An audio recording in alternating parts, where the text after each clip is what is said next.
unlimited drama series. The waitress couldn't have been more than 25, with that fresh-faced look that screamed college debt and big dreams. She placed the whiskey sour in front of me with a smile that made my 49-year-old heart skip a beat. "This one's on the house," she said, her cheeks turning pink. "You seem like you could use a pick-me-up." The entire table went silent. My wife Marta's fork stopped halfway to her mouth, a piece of overpriced salmon dangling from it like a dead fish. Her marketing agency colleagues, the usual suspects of ambitious 30-somethings and kiss-ass middle management, all turned to stare at me like I'd just grown a second head. "Well, well," Marta said, setting down her fork, with the precision of a surgeon placing a scalpel. "Looks like someone's still got it." I took a sip of the drink, tasting the sweet and sour mix on my tongue. What can I say? I tip well. Do you now? Jake Morrison leaned back in his chair, that smug smile spreading across his face like butter on toast. Jake was Marta's golden boy at the agency. 37, all teeth and hair product. The kind of guy who probably practiced his handshake in the mirror. Funny, I've never seen you tip more than 15%. "Maybe you haven't been paying attention," I said, meeting his eyes. "I do a lot of things you don't notice." Marta laughed, but it wasn't the warm sound I'd fallen in love with 23 years ago. This was sharp, calculated. "Jealous of you? Please, David. No one even flirts with you anymore." The words hit like a punch to the gut, but I'd learned to roll with Marta's jabs over the years. Marriage was like boxing. You either learned to take a hit or you went down in the first round. "Apparently someone does," I said, raising my glass to the waitress, who was now serving another table. She caught my eye and smiled again. The silence stretched until Victoria, Marta's older sister, cleared her throat. Victoria was 51, divorced twice, and had the kind of sharp intelligence that made you check your wallet after talking to her. She worked as some kind of consultant. The details were always vague, but she seemed to make good money telling other people how to run their businesses. "Maybe we should order dessert," Victoria said, her voice smooth as silk. "I hear the chocolate cake here is to die for." But I wasn't thinking about cake. I was thinking about the way Jake's hand had brushed against Marta's when he'd passed her the wine list. The way she'd been staying late at the office 3 nights a week for the past 2 months. The way she'd started wearing perfume to work, but not around the house. I was thinking about a lot of things, actually. But mostly, I was thinking that maybe it was time to start paying closer attention. The rest of dinner passed in a blur of forced conversation and fake smiles. Jake told stories about his latest campaign success. Victoria made cutting remarks about everyone who wasn't there. Marta checked her phone every 5 minutes, claiming it was work emergencies. I just sat there, sipping my free drink and watching. Really watching, maybe for the first time in years. When we got home to our comfortable colonial in Millbrook, the kind of New England town where half the houses had historical plaques and the other half had security systems, Marta went straight upstairs without a word. I heard the shower running, then the blow dryer, then nothing. I sat in my recliner, the one she'd been trying to get me to replace for 3 years, and thought about the waitress. Not in a creepy way, I wasn't that guy. But there had been something genuine about her smile, something real. When was the last time someone had looked at me like that? When was the last time Marta had looked at me like that? My phone buzzed. A text from my son Ross, away at college. "Dad, can you send me $50? Textbooks are expensive." I typed back, "Sure thing, kiddo. How are classes?" "Good. Mom said you guys had dinner with her work people tonight. How was that?" I stared at the screen for a long time before answering, "Educational." The next morning, Marta was gone before I woke up. She'd left a note on the kitchen counter. "Early meeting. Don't wait up tonight. Team dinner." I made coffee and toast, the same breakfast I'd been eating for 15 years, and tried to remember the last time we'd had breakfast together. The kitchen felt too big, too quiet. Our kids, Ross and Amelia, had both moved out in the past 2 years, leaving behind empty bedrooms and the kind of silence that makes you realize how much of your conversation was about them. At work, I was a senior financial analyst at a regional investment firm. I found myself staring out the window instead of at spreadsheets. Millbrook stretched out below me, all tree-lined streets and well-maintained lawns. It was the kind of place where everyone knew everyone else's business, where secrets had a half-life of about 24 hours. "You look like hell," said Frank Kowalski, poking his head into my office. Frank ran the boxing gym where I'd been working out for the past 5 years, ever since my doctor told me I needed to get serious about exercise. He was 62, built like a fire hydrant, and had the kind of no-nonsense attitude that came from growing up in the wrong part of Boston. Thanks for the pep talk, Frank. I'm serious. You eating? Sleeping? You look like you haven't done either in a week. I leaned back in my chair, studying Frank's weathered face. He'd been married to the same woman for 38 years, had 4 kids and 9 grandchildren. What did he know about feeling invisible in your own life? Can I ask you something? I said, shoot. How do you know when someone's lying to you? Frank's expression didn't change, but something shifted behind his eyes. Usually, they tell you they're working late when they're not. They start picking fights over stupid stuff. They stop looking you in the eye when they talk. My stomach dropped. Speaking from experience, my second oldest daughter went through a rough patch with her husband a few years back. Took her a while to admit what was really going on. Frank stepped into my office and closed the door. You want to talk about it? I almost said no.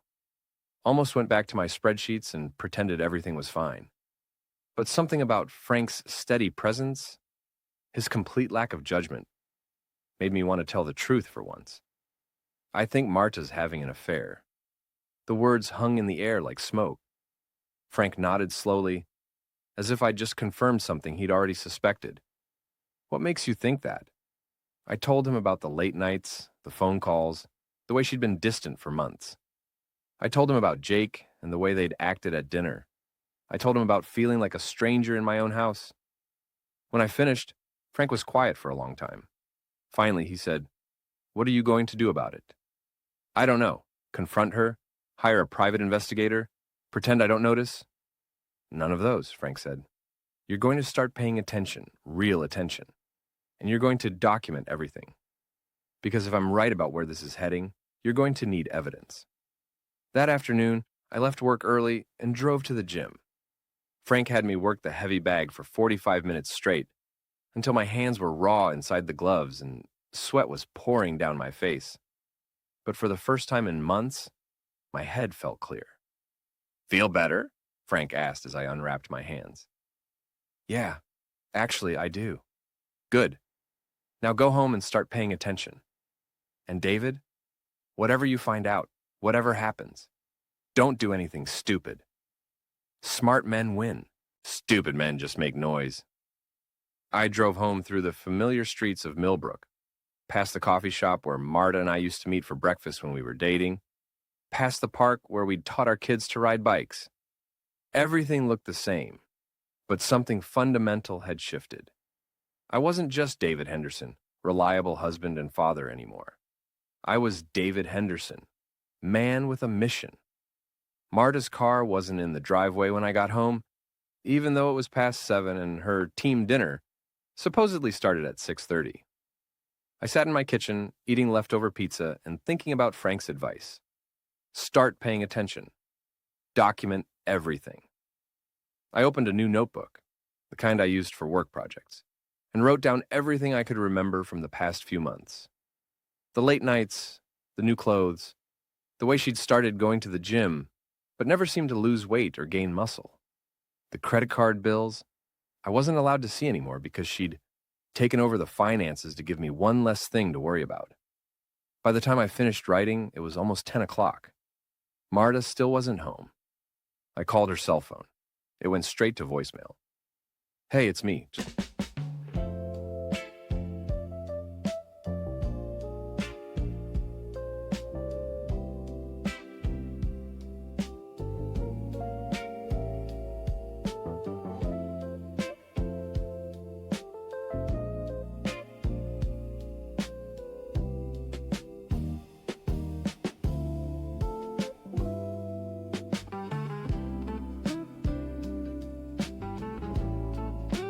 Just wondering when you'll be home.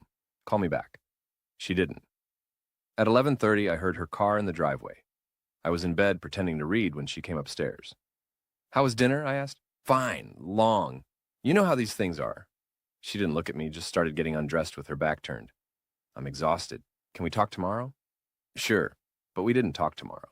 or the day after that. Marta left early, came home late, and filled the space between with text messages and phone calls that she took in other rooms. On Thursday, I decided to do some real investigating. I started with the credit card statements. Marta had taken over paying the bills 6 months ago, claiming she wanted to streamline our finances. But I was still on all the accounts.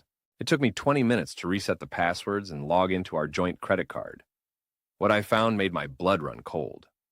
Charges at restaurants I'd never been to. A hotel room in the next town over, booked for 3 hours on a Tuesday afternoon when Marta had told me she was in client meetings. Purchases at Victoria's Secret and Nordstrom that I'd never seen come home. But the one that really got me was a charge for $200 at Romano's, the most expensive restaurant in Millbrook. The date was our wedding anniversary. The anniversary Marta had said she was too busy to celebrate because of a crisis at work. She'd celebrated our anniversary all right, just not with me. I printed out 3 months' worth of statements and added them to my notebook. Then I started looking at her phone records. Marta and I had been on the same family plan for years. I'd never bothered to look at the detailed bills before, but now I studied them like they were financial reports. What I found was a pattern. Dozens of calls and texts to the same number, always during work hours, always lasting longer than any business call should. I ran the number through a reverse lookup. Jake Morrison. My hands were shaking as I added this information to my notebook. Part of me had hoped I was wrong, that my suspicions were just middle-aged paranoia. But the evidence was right there in black and white. That evening, Marta announced she was going out with Victoria. Sister bonding, she said, applying lipstick in the hallway mirror. We're going to that new wine bar downtown. Sounds fun. What time will you be back? Not late. Probably around 10. I waited until her car was out of the driveway. Then I called Victoria's house. Her answering machine picked up. Hi, you've reached Victoria. I'm probably out living my best life. Leave a message and I'll get back to you when I feel like it. I hung up without leaving a message and sat in my kitchen, staring at the phone. Either Victoria wasn't home because she was really out with Marta, or Marta had lied about where she was going. There was only one way to find out. I drove downtown to Vine and Dine, the new wine bar Marta had mentioned. It was crowded, full of the kind of people who used words like notes and finish when talking about alcohol. I found a corner table where I could see the entire restaurant and ordered a beer. Marta and Victoria never showed up. But at 9:15, I saw Jake Morrison walk in with a blonde woman I didn't recognize. They sat at a table near the window, holding hands and gazing into each other's eyes like teenagers. I finished my beer and drove home, my mind racing. If Jake was here with another woman, where was Marta? And why had she lied about being with Victoria? I was sitting in my driveway trying to make sense of it all when my phone rang. Marta. Hey, honey. Victoria's not feeling well, so we're calling it an early night. I'm going to stay with her for a while, make sure she's okay. Don't wait up. That's sweet of you, I said, my voice steady, despite the rage building in my chest. Tell Victoria I hope she feels better. I will. Love you. Love you too. I hung up and sat in my car for a long time watching the lights in my house. The house we'd bought together, the house where we'd raised our children, the house that suddenly felt like a museum of a life that no longer existed. The next morning, I called in sick to work and drove to Victoria's neighborhood. Her car was in the driveway, and I could see her moving around in the kitchen, very much not sick. I parked down the street and called Marta. How's Victoria feeling? I asked. Much better. I think it was just something she ate. That's good. Are you at work? Just got here. Busy day ahead. Can I call you later?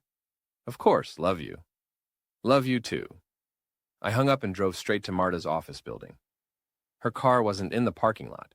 I sat there for 20 minutes, watching people come and go, until I saw Jake Morrison walking toward the building. He looked relaxed, well-rested. Not like a man who'd been up late comforting his sick colleague's sister. My phone buzzed. A text from an unknown number. Your wife is at the Riverside Motel on Route 9. Room 237. Thought you should know. A friend. I stared at the message, my hands trembling. Someone else knew. Someone else had been watching. I drove to the Riverside Motel, a rundown place that rented rooms by the hour and didn't ask questions. Marta's car was parked behind the building, partially hidden by a dumpster. I sat in my car across the street watching room 237 and tried to figure out what to do next. I could knock on the door, confront them both, make a scene. I could take pictures, gather evidence for a divorce lawyer. I could drive away and pretend I'd never seen anything. Or I could start thinking like the kind of man who wins instead of the kind who just makes noise. I drove home and added everything to my notebook. The phone records, the credit card charges, the lies, the motel. Then I sat at my kitchen table and started planning. Frank was right. Smart men win. And I was done being stupid. Since when do you carry men's cologne to the gym? It's my trainer's. He left it. Your trainer keeps his cologne. Watch more on Grammarly.com. The opportunity came sooner than I expected. Saturday morning, Marta announced she was going shopping with Victoria, then having lunch and maybe seeing a movie. Girls' Day, she said, kissing my cheek with the same casual affection she'd show a brother. Don't wait up. I waited exactly 15 minutes after she left, then drove to Victoria's house. Both cars were gone. I called Victoria's cell phone. It went to voicemail. I called Marta. Hey, just wanted to see if you needed me to pick up anything while you're out. We're fine, Marta said. I could hear traffic in the background, but also something else. Music, like the kind they play in hotel lobbies. Victoria's being very particular about lunch spots. You know how she is. I do. Have fun. I drove straight to the Riverside Motel. Both cars were there, Marta's Honda and Jake's BMW, parked side by side like they belonged together. This time, I didn't hesitate. I walked to the office and rang the bell. A tired-looking man in his 60s emerged from a back room, wiping his hands on a greasy towel. Help you? My wife left her purse in room 237, I said, pulling out my wallet and showing him my driver's license. Same last name as the registration. Could you let me in to get it? The man squinted at my ID, then at a ledger on his desk. Henderson, right? Yeah, she's paid up through 2 o'clock. But I can't just let you in without her permission. I pulled out a $20 bill. It'll just take a second. She's at work and can't get away. The man looked at the 20, then at me, then back at the 20. I guess, if you're her husband, he handed me a key. Room 237. Just bring it right back. I walked across the parking lot, my heart pounding so hard I could hear it in my ears. I put the key in the lock and turned it slowly. The door opened to reveal my wife of 23 years, naked in bed with Jake Morrison. They were so focused on each other that they didn't notice me for a full 10 seconds. When Marta finally looked up and saw me standing in the doorway, her face went white. David, she whispered. Jake scrambled to cover himself with a sheet, his face turning red. Jesus Christ, man, what the hell? I stood there for a moment, taking it all in. The cheap motel room with its stained carpet and flickering fluorescent light. My wife's clothes scattered on the floor next to Jake's expensive suit. The bottle of champagne on the nightstand. The same brand we'd had at our wedding.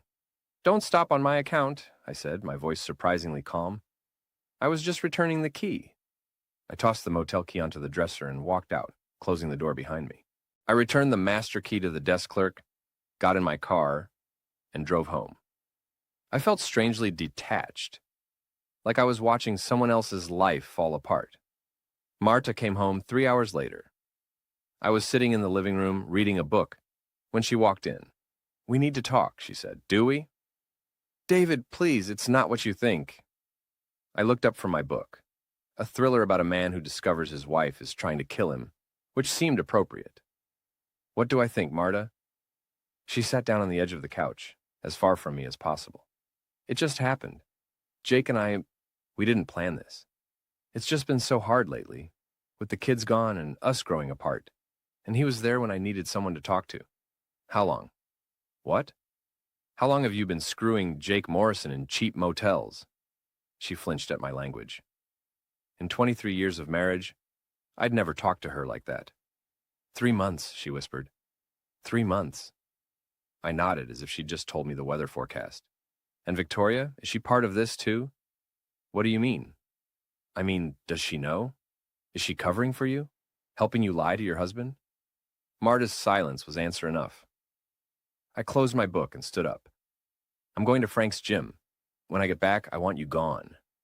David, please. We can work through this. We can go to counseling. We can... No, I said. Well, we can't. I walked out of the house and drove to the gym. Frank took one look at my face and handed me a pair of gloves. How bad, he asked. As bad as it gets. I spent 2 hours hitting the heavy bag until my knuckles were raw and my shoulders ached. Frank didn't say anything, just held the bag steady and let me work out my rage. When I finally stopped, exhausted and drenched in sweat, he handed me a towel. Feel better? No, but I feel clearer. Good, now what? I sat down on a bench and tried to organize my thoughts. She wants to work it out, go to counseling, pretend this never happened. And you? I want her to pay. Frank nodded. Legal pay or other pay? Legal, smart. The kind of pay that hurts for a long time. Then you need a lawyer, a good one. And you need to be smarter than you've ever been in your life. When I got home, Marta was still there. She'd made dinner, my favorite, pot roast with vegetables, and set the table with our good china. I thought we could talk, she said, really talk. I looked at the elaborate dinner, the candles, the bottle of wine she'd opened. It was like a scene from our early marriage, when we were still trying to impress each other. This is nice, said I said, sitting down at the table. Very thoughtful. Hope flickered in her eyes. I want to make this work, David. I want to save our marriage. Do you love him? The question hung in the air like smoke. Marta's fork stopped halfway to her mouth. What? Jake. Do you love him? She set down her fork and looked at me across the table. For a moment, I saw a flash of the woman I'd fallen in love with all those years ago. Honest, direct, unafraid of difficult truths. Yes, she said quietly. I do. I nodded and took a sip of wine. Thank you for being honest. But I love you too, David. I know that sounds impossible, but it's true. What Jake and I have, it's different. It's exciting and new and makes me feel young again. But what we have is real. It's our life, our history, our children who think their parents have a happy marriage. We can have a happy marriage again. If we both work at it. I finished my wine and stood up. The pot roast is delicious, really. But I'm not hungry anymore. I went upstairs and started packing a suitcase. Marta followed me, standing in the doorway of our bedroom, like she was afraid to come any closer. Where are you going? Hotel. I need some time to think. How much time? I looked at her, really looked at her. She was still beautiful at 48, still the kind of woman who turned heads in restaurants. But something essential had changed. The trust was gone, and without trust, everything else was just performance. I don't know, I said. Maybe forever. I checked into a Holiday Inn on the other side of town and spent the weekend thinking. By Monday morning, I had a plan. It was time to stop being the victim and start being the villain. The first thing I did was call a lawyer. Not just any lawyer. The best divorce attorney in the state, a woman named Patricia Vance, who had a reputation for destroying unfaithful spouses in court. Her consultation fee was $500 for an hour, but she was worth every penny. How long have you suspected? She asked, reviewing the evidence I'd compiled. Months, but I only confirmed it this weekend. Good. The shorter the timeline, the less likely they've had time to hide assets. She leaned back in her leather chair and studied me over her reading glasses. What do you want, Mr. Henderson? Joint custody? Alimony? Or do you want to make them bleed? I want them to understand that actions have consequences. She smiled. It wasn't a pleasant expression. I can work with that. The second thing I did was start documenting everything. I hired a private investigator, a former cop named Tony Ricci, who specialized in adultery cases. Within a week, he had photographs of Marta and Jake at 3 different hotels, credit card records showing Jake had paid for jewelry that I'd never seen Marta wear, and phone records that would make a divorce judge very unhappy. But the real genius of my plan wasn't the divorce. It was what I did to Jake Morrison. See, I'd done some research on Jake's background.